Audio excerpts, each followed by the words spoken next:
अक्सर एक ऐसे भारी और शांत कमरे की कल्पना की जा सकती है जहां हवा में भी ना एक अजीब सा तनाव महसूस होता है। बिल्कुल। जज अपनी कुर्सी पर बेहद गंभीरता से बैठे हुए हैं। पूरे कमरे में एक गहरा सन्नाटा पसरा हुआ है और गवाह के कटघरे में एक वादिनी खड़ी है। जी। और इस वादिनी ने अपना साक्ष्य शपथ पत्र, जिसे कानूनी भाषा में हम एविडेंस एफिडेविट कहते हैं। बिल्कुल, वो अदालत में जमा कर दिया है। अब कागजों पर लिखी उसकी कहानी अदालत के रिकॉर्ड का एक स्थायी हिस्सा बन चुका है। लेकिन किसी भी कानूनी प्रक्रिया की असली परीक्षा तो इसके बाद ही शुरू होती है। आज की इस गहन चर्चा में हमारे पास जो स्रोत हैं वो पारिवारिक अदालतों में जिरा यानी क्रॉस एग्जामिनेशन। जी, क्रॉस एग्जामिनेशन की कला पर आधारित हैं। और आज का हमारा मिशन यह गहराई से समझना है कि अदालत में साक्ष्य शपथ पत्र के प्रस्तुत होने के बाद जो सबसे महत्वपूर्ण और तनावपूर्ण प्रक्रिया शुरू होती है वो असल में काम कैसे करती है। सही कहा। यह सिर्फ सवाल जवाब का एक साधारण सिलसिला नहीं है, बल्कि यह एक बेहद जटिल मनोवैज्ञानिक प्रक्रिया और रणनीतिक परीक्षण है जहां दावों को तथ्यों की कसौटी पर कसा जाता है। ये एकदम सटीक बात है। देखिए, इस पूरी प्रक्रिया को समझने के लिए ये ध्यान में रखना बहुत ज़रूरी है कि जिरह महज कुछ सवालों की एक तैयार सूची को अदालत में पढ़ देना भर नहीं होता। यह ना अदालत के सामने सच्चाई को परत दर परत उघाड़ने की एक बहुत ही विश्लेषणात्मक विधि है। मतलब जब कोई गवाह अपना शपथ पत्र तैयार करता है तो अक्सर वो प्रक्रिया एक बहुत ही सुरक्षित और नियंत्रित माहौल में होती है। जैसे शायद किसी वकील के शांत दफ्तर में। बिल्कुल, जहां हर शब्द को सोच समझकर और तौलकर लिखा जाता है। वहां गवाह मानसिक रूप से पूरी तरह सुरक्षित महसूस करता है। हाँ, वहां कोई दबाव नहीं होता और नियंत्रित घेरे का परीक्षण करना होता है। यह एक ऐसी प्रक्रिया है जहां ये नहीं देखा जाता कि गवाह ने कागज पर क्या लिखा है, बल्कि ये परखा जाता है कि उन लिखे हुए शब्दों के पीछे का ठोस आधार क्या है। और क्या कुछ ऐसा है जिसे जानबूझकर छिपाया जा रहा है। जी, यह गवाह के बयानों की स्थिरता को परखने की एक बहुत ही वैज्ञानिक और मनोवैज्ञानिक कसौटी है। चलिए इसे थोड़ा विस्तार से समझते हैं। हमारे आज के स्रोत में मनीष शुक्ला एंड एसोसिएट्स के पारिवारिक विधि विशेषज्ञ अधिवक्ता मनोज कुमार शुक्ला और अधिवक्ता अमन बाजपेयी के एक विशेष मामले का उल्लेख किया गया है। स्रोत के माध्यम से ये समझने का प्रयास किया गया है कि पारिवारिक विवादों के मुकदमों में जिरा का रणनीतिक उपयोग आखिर किस प्रकार होता है। पारिवारिक मामले स्वभाव से ही बहुत अधिक भावनाओं और व्यक्तिगत आक्षेपों से भरे होते हैं। बिल्कुल। ऐसे में जो दावे किए जाते हैं वे कई बार तथ्यों से ज्यादा भावनाओं पर आधारित होते हैं। हाँ। स्रोत में ना एक अदालत के दृश्य का वर्णन है जहां जिरह की शुरुआत होती है। अदालत का माहौल एकदम शांत है और अधिवक्ता मनोज कुमार शुक्ला बहुत ही संयमित तरीके से गवाह से अपना पहला सवाल पूछते हैं। हाँ, ये देखना बहुत दिलचस्प है कि कैसे भावनात्मक दावों को सीधे तथ्यों से चुनौती दी जाती है। हाँ, देखिए, पारिवारिक अदालतों की सबसे बड़ी चुनौती यही होती है। वहां भावनाएं और तथ्य अक्सर आपस में उलझे रहते हैं। एक कुशल कानूनी रणनीति हमेशा इस बात पर केंद्रित होती है कि भावनाओं के उस जाल से ठोस तथ्यों को कैसे बाहर निकाला जाए। सही बात है।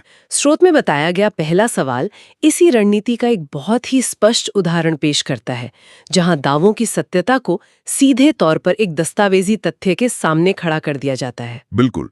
और स्रोत के अनुसार वादिनी ने अपने शपथ पत्र में एक बहुत ही स्पष्ट और पूर्ण दावा किया था। दावा यह था कि प्रतिवादी ने कभी भी उसका भरण पोषण नहीं किया। हाँ, कभी नहीं। इस पर अधिवक्ता मनोज कुमार शुक्ला का सवाल आता है कि शपथ पत्र में तो ये कहा गया है कि कभी भरण पोषण नहीं किया गया। हाँ, लेकिन क्या ये सत्य है कि एक विशिष्ट तारीख को वादिनी के बैंक खाते में प्रतिवादी द्वारा एक निश्चित धनराशि ट्रांसफर की गई थी? इस एक सवाल की संरचना अपने आप में बहुत कुछ कहती है। यह सवाल किसी लंबी कहानी की मांग बिल्कुल नहीं कर रहा है, बल्कि सीधे एक बैंक ट्रांजैक्शन की ओर इशारा कर रहा है। यहाँ जो बात सबसे दिलचस्प है वो ये है कि मनोवैज्ञानिक रूप से पूर्ण दावे, या जिन्हें हम एब्सोल्यूट क्लेम्स कहते हैं, वो कैसे एक गवाह के लिए सबसे बड़ा खतरा बन सकते हैं। बिल्कुल। जब कोई व्यक्ति मैंने कभी नहीं किया या उसने हमेशा ऐसा किया जैसे शब्दों का इस्तेमाल कानूनी दस्तावेजों में करता है, तो वो अनजाने में अपने दावों के खंडन का रास्ता बहुत आसान कर देता है। एक छोटा सा छेद पूरी नाव डुबा सकता है। एकदम सही। वादिनी के कभी नहीं वाले दावे को गलत साबित करने के लिए बचाव पक्ष को ये साबित करने की आवश्यकता बिल्कुल नहीं है कि उसने हर महीने या लगातार पैसे दिए। हाँ। उस पूर्ण दावे को तोड़ने के लिए केवल एक अपवाद की आवश्यकता होती है। सिर्फ एक बैंक ट्रांसफर की रसीद ये स्थापित करने के लिए पर्याप्त है कि कभी नहीं वाला कथन तथ्यात्मक रूप से गलत है। और जब अदालत में यह साबित हो जाता है कि कोई एक निरपेक्ष दावा गलत है, तो उस शपथ पत्र के बाकी हिस्सों पर भी स्वाभाविक रूप से सवालिया निशान लगी जाता है। जी, ये एक ऐसा ढांचागत सवाल है जो गवाह को उसके ही अतिशयोक्तिपूर्ण बयानों के जाल में फंसा देता है। हाँ, ये बिंदु इस बात पर प्रकाश डालता है कि शपथ पत्र बनाते समय तथ्यों को बढ़ा चढ़ाकर पेश करना कितना नुकसानदेह हो सकता है। जैसे ही गवाह के सामने वो बैंक खाते वाला सवाल आता है, उसे ये एहसास होता है कि उसके पूर्ण दावे को एक छोटे से वित्तीय सुराग ने चुनौती दे दी है। मनोवैज्ञानिक दबाव यहीं से शुरू होता है। बिल्कुल। और इसके तुरंत बाद बिना कोई अंतराल दिए रणनीति का दूसरा चरण सामने आता है। स्रोत के मुताबिक अधिवक्ता अमन बाजपेयी तुरंत दूसरा सवाल सामने रखते हैं। जी, उनका सवाल था कि क्या ये सच नहीं है कि शपथ पत्र में जिस घटना का उल्लेख किया गया है, उस समय वादिनी अपने मायके में रह रही थी और प्रतिवादी उस शहर में मौजूद ही नहीं था। ये सवाल सीधे तौर पर घटना की समय रेखा यानी टाइमलाइन और भौतिक उपस्थिति पर सवाल खड़ा करता है। ये रणनीति गवाह को उस घटना के मूल आधार पर ही चुनौती दे रही है। अगर हम इसे व्यापक संदर्भ में देखें तो किसी भी मुकदमे में समय और स्थान दो ऐसे भौतिक और अकाट्य तथ्य हैं जिन्हें किसी भी भावना या आरोप से बदला नहीं जा सकता। बिल्कुल। भौतिक विज्ञान का ये सीधा सा नियम है कि कोई भी व्यक्ति एक ही समय पर दो अलग अलग भौगोलिक स्थानों पर उपस्थित नहीं हो सकता। जिरह के दौरान जब एक के बाद एक लगातार सवाल पूछे जाते हैं, जिसे अक्सर रैपिड फायर तकनीक भी कहा जाता है, हाँ, तो गवाह पर संज्ञानात्मक भार, जिसे कॉग्निटिव लोड कहते हैं, वो बहुत अधिक बढ़ जाता है। पहला सवाल बैंक खाते से जुड़ा था, जिसने गवाह को अपनी वित्तीय जानकारी के बारे में सोचने पर मजबूर किया, और इससे पहले कि गवाह मानसिक रूप से उस सवाल के प्रभाव से बाहर आ पाए। दूसरा सवाल पूरी तरह से एक अलग दिशा से आ जाता है, स्थान और समय। जब किसी गवाह को यह एहसास होता है कि उसके द्वारा बताई गई घटना के समय प्रतिवादी की वहां उपस्थिति ही नहीं थी और इस बात को अदालत में चुनौती दी जा रही है, तो गवाह के लिए उस समय रेखा को बनाए रखना बेहद मुश्किल हो जाता है। ये झूठी या अस्पष्ट कहानियों को अदालत में तोड़ने का एक बहुत ही स्थापित तरीका है। बिल्कुल है। ये विश्लेषण ये समझने में बहुत मदद करता है कि जिरह के दौरान सवालों का क्रम और उनकी गति कितनी महत्वपूर्ण होती है। गवाह को सोचने या नई कहानी गढ़ने का समय ना देना इस प्रक्रिया का एक अहम हिस्सा है। जी। अब इस प्रक्रिया में आगे बढ़ते हुए स्रोत एक तीसरे और बेहद महत्वपूर्ण सवाल का जिक्र करता है। अक्सर पारिवारिक मामलों में भरण पोषण की राशि तय करवाने के लिए ये दावा किया जाता है कि प्रतिवादी की आय बहुत अधिक है। हाँ, ये बहुत आम बात है। स्रोत में दी गई स्थिति भी इसी प्रकार की है, जहां वादिनी ने शपथ पत्र में प्रतिवादी की अत्यधिक आय का दावा किया था। इस पर अधिवक्ता मनोज कुमार शुक्ला का सवाल होता है कि क्या आपने कभी स्वयं उसकी आय से संबंधित कोई दस्तावेज देखा है या ये केवल सुनी सुनाई बात है? बहुत ही सटीक सवाल। ये सवाल सीधे तौर पर दावों के मूल स्रोत पर हमला करता है। ये पूछता है कि आपके इस दावे का आधार कोई ठोस दस्तावेज है या महज कोई अनुमान। ये सवाल कानून के एक बहुत ही बुनियादी सिद्धांत को छूता है, जिसे हियरसेज या सुनी सुनाई बातों का नियम कहा जाता है। जी। अदालतों की कार्यप्रणाली धारणाओं, अनुमानों या लोगों द्वारा कही गई बातों पर निर्भर नहीं करती। न्याय प्रणाली का पूरा ढांचा साक्ष्यों और विशेष रूप से दस्तावेजी साक्ष्यों पर टिका होता है। बिल्कुल। जब कोई व्यक्ति अदालत में यह दावा करता है कि किसी की आय अमुक लाख रुपए है, तो न्यायपालिका यह अपेक्षा करती है कि इस दावे के पीछे कोई ठोस आधार हो। जैसे? क्या आयकर रिटर्न की कोई प्रति देखी गई है? हाँ, इनकम टैक्स रिटर्न, या क्या कोई वेतन पर्ची मौजूद है? जब जिरह के दौरान ये सवाल पूछा जाता है कि क्या ये केवल सुनी सुनाई बात है, तो ये गवाह को ये स्वीकार करने की स्थिति में ला देता है कि उसके द्वारा किए गए उस बड़े दावे का कोई वास्तविक दस्तावेजी आधार उसके पास मौजूद ही नहीं है। और ये अदालत के सामने ये स्पष्ट कर देता है कि शपथ पत्र में दर्ज कई बातें केवल अनुमानों पर आधारित हैं और कानूनी दृष्टि से उनका कोई विशेष महत्व नहीं है। एकदम सही। यहाँ बात सच में बहुत रोचक हो जाती है, क्योंकि अगर हम अब तक के जिरह के पैटर्न को देखें तो शुरुआत के तीनों सवाल वादिनी के दावों को गलत या निराधार साबित करने पर केंद्रित थे। जी। स्रोत में अधिवक्ता अमन बाजपेयी के एक ऐसे सवाल का उल्लेख है जो पूरे केस के दृष्टिकोण को ही बदल देता है। वे बचाव की मुद्रा से बाहर आकर सीधे वादिनी के स्वयं के तथ्यों पर सवाल करते हैं। उनका प्रश्न था कि क्या आपने अपने शपथ पत्र में ये उल्लेख किया है कि आपके स्वयं के पास भी आय का कोई स्रोत है, या आपने इस तथ्य को न्यायालय से छुपाया है? ये सवाल अब दावों की सत्यता से आगे बढ़कर सीधे तौर पर गवाह की नीयत और अदालत के प्रति उसकी पारदर्शिता का परीक्षण कर रहा है। ये एक महत्वपूर्ण प्रश्न खड़ा करता है, क्योंकि न्याय प्रणाली में एक बहुत ही पुराना और स्थापित सिद्धांत है, क्लीन हैंड्स डॉक्ट्रिन। जी। इसका सीधा अर्थ ये है कि जो भी व्यक्ति न्याय की गुहार लगाने के लिए अदालत के दरवाजे पर आता है, उसे पूर्ण ईमानदारी और पारदर्शिता के साथ आना चाहिए। बिल्कुल। अदालत से किसी भी महत्वपूर्ण तथ्य को छुपाना एक बहुत ही गंभीर विषय माना जाता है।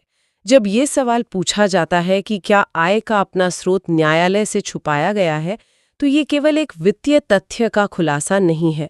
यह अदालत के सामने गवाह की समग्र विश्वसनीयता पर सीधा प्रहार है, उसकी क्रेडिबिलिटी पर। बिल्कुल। जब कटघरे में खड़े गवाह को ये समझ आता है कि उसने जो जानकारी जानबूझकर छिपाई थी वो दूसरे पक्ष को पता है और अब अदालत के सामने आ चुकी है, तो उसका मनोवैज्ञानिक संतुलन बिगड़ना स्वाभाविक है। एकदम स्वाभाविक है। जज के दृष्टिकोण से भी यह एक निर्णायक मोड़ होता है। अगर ये साबित हो जाए कि गवाह ने जानबूझकर तथ्यों को छुपाया है, तो उस गवाह के बाकी सभी दावों को भी संदेह की दृष्टि से देखा जाने लगता है। ये स्पष्ट रूप से दर्शाता है कि जिरह किस तरह से एक बहुआयामी प्रक्रिया है। ये सिर्फ एक पक्ष की कहानी को गलत साबित करने के बारे में नहीं है, बल्कि ये दूसरे पक्ष की नीयत और उसकी विश्वसनीयता का मूल्यांकन करने का भी एक तंत्र है। बिल्कुल। स्रोत में दिए गए इन 4 सवालों के क्रम का अगर गहराई से विश्लेषण किया जाए, तो जिरह का वास्तविक उद्देश्य बहुत साफ तौर पर उभरकर सामने आता है। जी। स्रोत के अनुसार इस पूरी रणनीतिक पूछताछ का मुख्य और एकमात्र लक्ष्य सच्चाई को सतह पर लाना और शपथ पत्र की आड़ में जो भी विरोधाभास या छिपे हुए तथ्य हैं, उन्हें न्यायालय के संज्ञान में लाना है। ये एक ऐसी प्रक्रिया है जो लिखित दावों की असलियत को मौखिक परीक्षण के माध्यम से परखती है। बिल्कुल। और यही जिरह की सबसे बड़ी उपयोगिता और शक्ति है। ये न्याय प्रणाली का वो सुरक्षा वाल्व है जो ये सुनिश्चित करता है कि कोई भी पक्ष सिर्फ एक तरफा या मनगढ़ंत कहानी प्रस्तुत करके कानूनी प्रक्रिया का अनुचित लाभ न उठा सके। सही बात है। हम यहाँ स्रोत में दी गई सामग्री का विश्लेषण कर रहे हैं, और यह प्रक्रिया किसी भी पक्ष पर समान रूप से लागू होती है, चाहे वो वादिनी हो या प्रतिवादी। जिरह को एक कानूनी छलनी के रूप में देखा जा सकता है। छलनी? हाँ, जिसका काम दावों में से झूठ, अतिशयोक्ति और अनुमानों को छान कर बाहर कर देना है, ताकि अदालत के सामने केवल शुद्ध तथ्य ही बच सकें। जब एक गवाह अपने शपथ पत्र में कुछ बातें बढ़ा चढ़ाकर लिखता है, पूर्ण दावों का इस्तेमाल करता है या अपनी कमजोरियों को छिपाता है, तो एक अच्छी तरह से तैयार की गई जिरह उन सभी खामियों को उजागर कर देती है। जी। यह कानूनी और रणनीतिक कौशल का एक उत्कृष्ट उदाहरण है जो मानव मनोविज्ञान की गहरी समझ और साक्ष्यों के सूक्ष्म अध्ययन पर निर्भर करता है। तो इन सब का आखिर क्या मतलब है? इस पूरी चर्चा और स्रोत सामग्री से ये निष्कर्ष निकलता है कि अदालत केवल कागजों और शपथ पत्रों का संग्रह मात्र नहीं है। ये एक ऐसा मंच है जहां हर एक शब्द, हर एक दावा और हर एक तथ्य को बहुत ही कठोर परीक्षण से गुजरना पड़ता है। बिल्कुल। एविडेंस एफिडेविट अदालत में जमा कर देना कानूनी लड़ाई का अंत नहीं, बल्कि शुरुआत है। असली परीक्षण उस जिरह के दौरान होता है जहां बंद कमरों में लिखी गई कहानियों को खुली अदालत में सवालों की आंच पर तपाया जाता है। ये प्रक्रिया यह तय करती है कि कौन से दावे इस आंच को सहकर तथ्यों के रूप में स्थापित हो पाते हैं और कौन से दावे विरोधाभासों के कारण बिखर जाते हैं। ये सही है। और ये भी ध्यान देने योग्य है कि स्रोत सामग्री में एक बहुत ही दिलचस्प मोड़ पर इस विषय को समाप्त किया गया है। हाँ, वो सस्पेंस। जी। स्रोत स्पष्ट रूप से इंगित करता है कि जिरह की प्रक्रिया सिर्फ इन 4 सवालों पर ही समाप्त नहीं हो जाती। ये तो केवल उस रणनीतिक परीक्षण की एक झलक मात्र थी। मनीष शुक्ला एंड एसोसिएट्स के स्रोत में एक सस्पेंस छोड़ा गया है। बिल्कुल। जिसमें यह बताया गया है कि उनके अगले भाग में उस एक विशेष सवाल का खुलासा किया जाएगा जो पूरे केस की दिशा को पूरी तरह से मोड़ सकता है। वह निर्णायक प्रश्न क्या हो सकता है जो कानूनी दांवपेच में एकदम से नया मोड़ ला दे।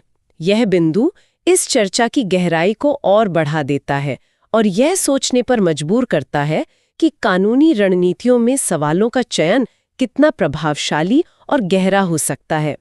यह एक ऐसा पहलू है जो हमेशा ही अध्ययन और विश्लेषण के लिए एक खुला विषय रहता है।